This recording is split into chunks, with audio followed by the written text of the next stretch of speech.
Fala, queridos tranquilos, eu sou o Pedro Maia, esse é o HQ etc. E no vídeo de hoje vamos falar sobre uma HQ vencedora do Eisner. Estou falando de Somna, uma HQ que vai falar sobre sexualidade feminina em tempos de feudalismo e inquisição. E antes de falarmos sobre a HQ, a gente precisa voltar o nosso olhar para a sexualidade feminina, que hoje em dia ainda é um tabu, mas numa Europa ocidental e na Idade Média, no período da Idade Média, onde o catolicismo tomava conta, né, a sexualidade feminina era visto basicamente como um pecado, uma grande heresia, né, e infelizmente as mulheres só tinham o papel ali na sociedade de reprodutoras e de também satisfazer os desejos dos homens, né, os desejos do seu marido principalmente. Então, todo o olhar sobre a vontade sexual, o desejo ou qualquer tipo de fetiche era visto como uma heresia e por muitas vezes nos tempos das Inquisições, né, nos tempos da Inquisição, é visto como bruxaria, mulheres que tinham esse desejo ou que eram infiéis de alguma forma ou que praticavam o ato sexual mais do que se achava normal, eram vistas como bruxas nessa época. E a HQ fala exatamente sobre isso, né? Sobre a sexualidade feminina e o desejo. Ela vai contar a história de Ingrid, que vive em uma pequena cidade, né? Um pequeno feudo ali, o que dá a entender que seja na Europa Ocidental, no tempo da Inquisição, e ela namora um inquisidor que se chama Holland. Então todo dia ela faz as funções ali domésticas, etc. Enquanto o Holland ele sai para poder fazer os seus julgamentos, né? Condenar as bruxas do período ou investigar algum caso que seja de polícia, né? Que no caso o inquisidor ele tinha esse papel, principalmente nessa história, de ser uma polícia ali do local, né? E o juiz era basicamente a igreja, né? Então o padre ele tinha esse papel de julgador de tudo que estava acontecendo ali. E Ingrid então começa a ter sonhos esquisitos, né, na cabeça dela, que é voltado a esse desejo sexual. Do nada aparece um demônio, uma figura demoníaca que vai cantando ela, falando coisas bonitas ali no ouvido dela, falando sobre desejo, falando sobre saber o que ela precisa, saber o que ela quer, e ela aos poucos vai se entregando a esse desejo, entendendo que é um sonho. Mas todo dia ela acorda totalmente assustada e o seu marido fala: Ó, de novo você tá tendo aqueles pesadelos, de novo você tá tendo esses sonhos, né? Ela tenta disfarçar, mas sempre acaba confirmando: Tô tendo pesadelo ultimamente, tô tendo sonhos estranhos. Ele fala: Ó, a gente vai cuidar disso, porque se esses sonhos continuarem assim, as pessoas vão começar a desconfiar na cidade e as pessoas vão começar a desconfiar que você é uma bruxa. E o desenrolar da história é basicamente esse. Então o Holland ele sai para fazer uma investigação, né, sobre um caso que acham que é um caso de bruxaria, enquanto a Ingrid cada vez mais vai perdendo a noção do que é o sonho e da realidade baseado nesse desejo que ela tem sobre esse demônio. Esse demônio ele vai conquistando ela cada vez mais e ela tem esse desejo reprimido, essa sexualidade reprimida, porque ela toda vez tenta se aproximar do marido dela para ter práticas sexuais e ele toda vez fala: não, isso é coisa do demônio, isso é coisa de quem já está cedendo à bruxaria de alguma forma e não se aproxima dela. E ela tem esse desejo reprimido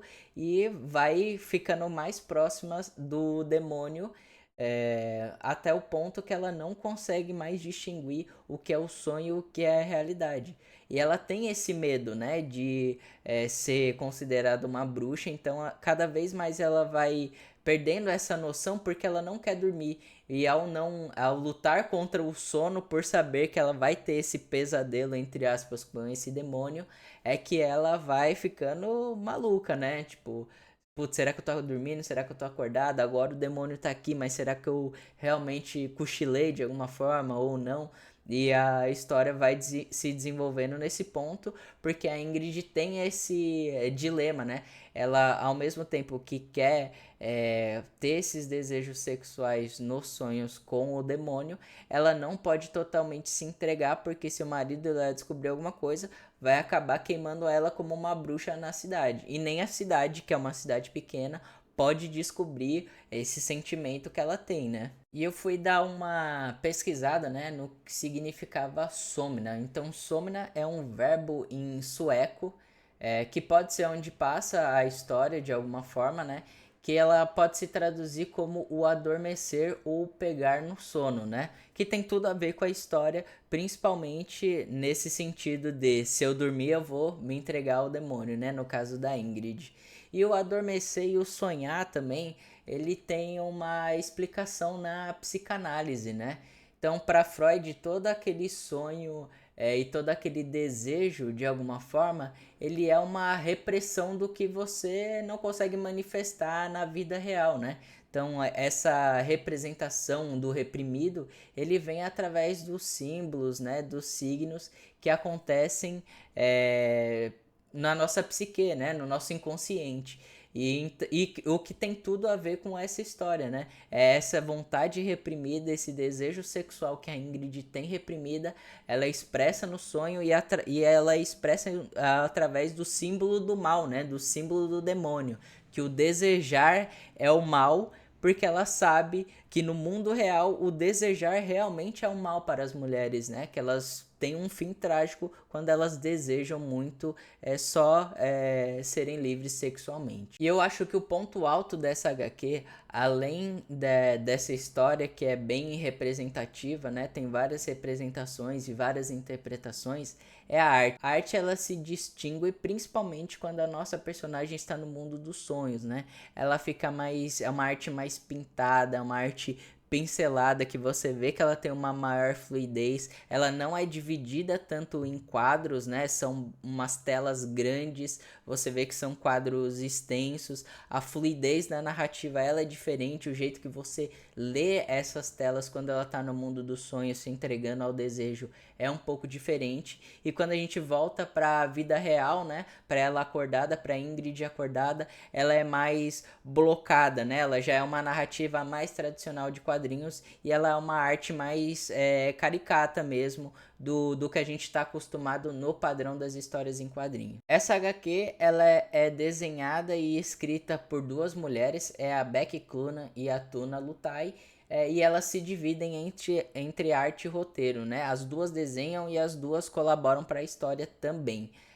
Além disso, a Somna ela foi vencedora de maior HQ no prêmio Eisner, né? Que é considerado o Oscar dos quadrinhos, como a melhor nova série no ano de 2024. Então, além de ser uma HQ nova, é uma HQ premiada e de altíssima qualidade. Além disso, ela é trazida aqui pela editora Comic Zone no Brasil como a primeira de uma nova editora lá fora, né, que é a Distillery. A Distillery, ela tem um pensamento mais ou menos parecido como era a Image ali nos anos 90, né? São artistas que estão buscando projetos diferentes, em formatos diferentes e que tem esse cunho mais autoral, né? Saindo fora desse olhar da indústria, né, dessa pressão só de produção, essa editora ela tem um olhar mais para o lado artístico e busca histórias diferentes, como é Somna. Então, se você se interessou, eu tô deixando o link da HQ aqui na descrição, tá certo? Esse link vai direto para a Amazon e se comprar lá ajuda muito o nosso canal. E chegamos ao fim do nosso vídeo, muito obrigado por assistir até aqui, não esquece de se inscrever porque ajuda muito o nosso canal, curte o vídeo e comenta aqui se você já leu ou tem alguma outra indicação de HQ, comenta aqui embaixo pra gente fazer o review aqui, tá certo? Muito obrigado e até a próxima.